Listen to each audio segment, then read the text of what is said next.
بسم الله الرحمن الرحيم السلام عليكم ورحمة الله وبركاته aamusnaanta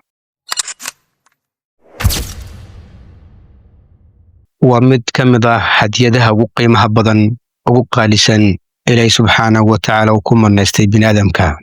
Inkastoo aamusnaanta aan lahayn dhawaaq la maqli karo, haddana waa xeelad aan marnaba laga maarmin. Waa dareen, waa difaac, oo waxay ka difaacaysaa dhibaatooyin aad u badan.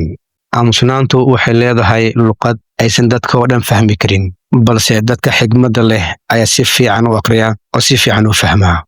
Qofka inta badan aamusan ma ahan qof aan waxba aqoon ama qof aan waxba fahmi karin, balse waa qof xigmad badan, wax badan arkay, wax badanna fahmay, balse doortay inuu aamuso halkii uu ka hadli lahaa. aamusnaanta waa go'aan, waa awood ay adag tahay in la haysto marka la isku dheggan yahay, marka la isdagaalo, ama marka la xanaaqsan yahay. Waxaa jira xaalado ay aamusnaanta ka qeyr badan tahay hadalka badan. Waxaa la yidhaahdaa hadal wuxuu noqon karaa geed miro dhala, balse aamusnaanta waxay noqon kartaa beerta oo dhan. Diinteena suuban ee Islaamka waxay si gaar ah noo tustay qiimaha aamusnaanta ay leedahay. Nabiga calayhi salaatu wasalaam waxaa laga soo wariyey xadiis: man kaana yu'minu billahi walyawmi alaakhir falyaqul khayran aw liyasmut. qofkii rumeeya subxaanahu wa ta'aala iyo maalinta aakhiro ha ku hadlo ama ha dhaho khayr ama ha iska aamuso. ku hadal khayr, hadal khayr ah, kelimooyin khayr ah. haddii aadan ku hadli karin hadal khayr ah, iska aamus. sababtoo ah hadalka maalayacniga ah waxaa ka wanaagsan aamusnaanta ama aamuska. xadiidkan wuxuu caddeynayaa in hadalka wanaagsan uu yahay khayr, laakiin haddii aan lahayn erey khayr ah ama shakhsiga hadduusan hayn wax khayr ah, aamusnaanta ayaa khayr noqon karta markaas. aamusnaantu ma ahan tabardaro, balse waa caqli, xikmad iyo samir.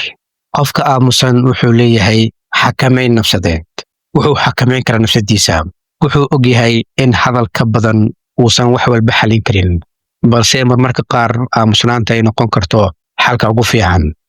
aamusnaantu waxay astaan u tahay xikmad, xasilooni iyo sareen maskaxeed.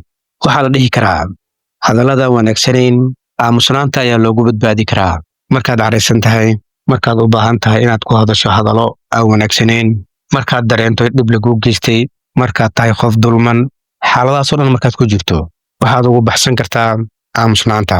sababtoo ah haddii aad samayso raddo ficli ama haddii aad ficil degdeg ah samayso, halkaasi waxaa ka dhalan karaa cawaaqib xumo ama dhibaatooyin daran oo aad mustaqbalka dambe aad ka shalayn doonto. aamusnaanta waa jawaabta ugu xooga badan ee qofka caqliga leh caqliga badan bixin karo. waxaa dhahay imaam shaafici raxmatullaahi calayh, marmarka qaar aamusnaanta ayaa ka micno badan kun erey oo aad ku hadasho. kun erey oo maalayacni ah waxaa ka wanaagsan oo ka faa'iido badan aamusnaanta. qof walba wuu hadli karaa, balse aamusnaanta meelaha qaar waxay muujisaa xikmad iyo fahan. markaad aamusan tahay, waxaa lagu fahmi karaa inaad tahay qof xikmad badan, hadalladiisana ay u xisaabsan yihiin, aanan rabin inuu ku hadlo hadal maalayacni ah. kelimad walbo afkiisa ka soo baxaysana ay u leedahay micno iyo qiimo. aamusnaantu waa saaxiibka dadka xikmadda leh. dadka xikmadda leh inta badan waa kuwa aamusan. markay hadlaana waxay ku hadlaan hadal xikmad leh. haddii hadalka lacag uu yahay, aamusnaantu waa dahab. aamusnaanta waa waxa ugu qiimaha badan dunida maanta, sababtoo ah qofka hadalkiisa xakamaysan waxaa yaraada qaladkiisa. marka hadalkaagu yar yahay, waxaad iska ilaalin kartaa qaladaadkaad ku dhici lahayd. waxaa jirta xeelad ay xambaarsan tahay aamusnaanta. qofka aamusan lama garan karo naciibkiisa iyo jeceylkiisa. taasina waxaa la dhihi karaa waa xeelad. ha ahaato xeelad dhagar ama xeelad wanaag, qofkaasi ay ku xiran tahay siduu markaas u qaato. aamusnaantu ma ahan hadal la'aan.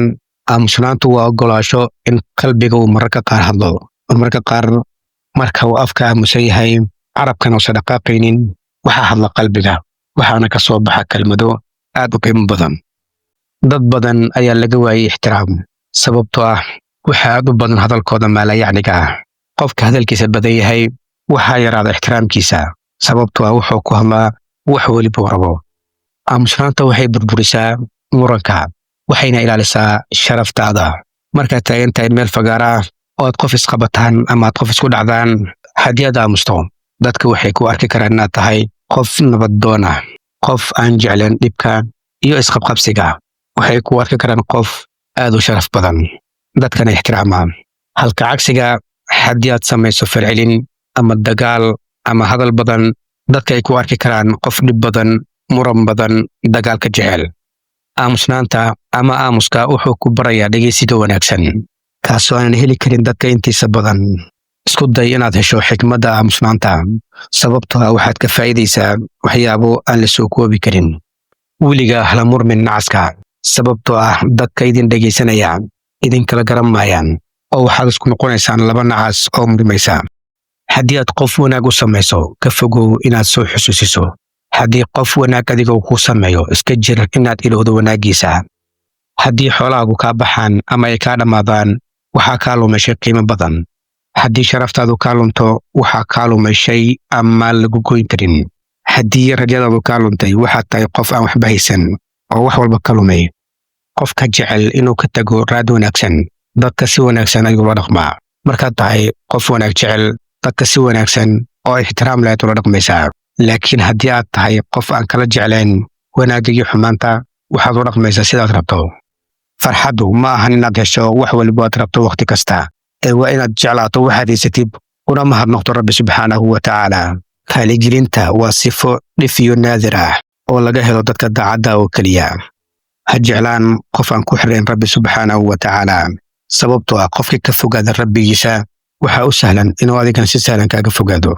Ku xirnow Rabbi subxaanahu wa tacaala, nafsadaada aamin, samayso saaxiibo wanaagsan, isku day inaad yeelato aqoon kugu filan si aad nafsadaada kor ugu qaaddo. Guushaadu waxay ku xiran tahay riyadaada, ma ahan riyada hurdada habeenkii. Waa midaad soo jeedo ee u weheliyo dadaalkaaga. Mawduucina maanta halkan ayaan kusoo gabgabaynaynaa. Inta iyo mawduuc kale, assalaamu calaykum waraxmatullaahi wabarakaatuh.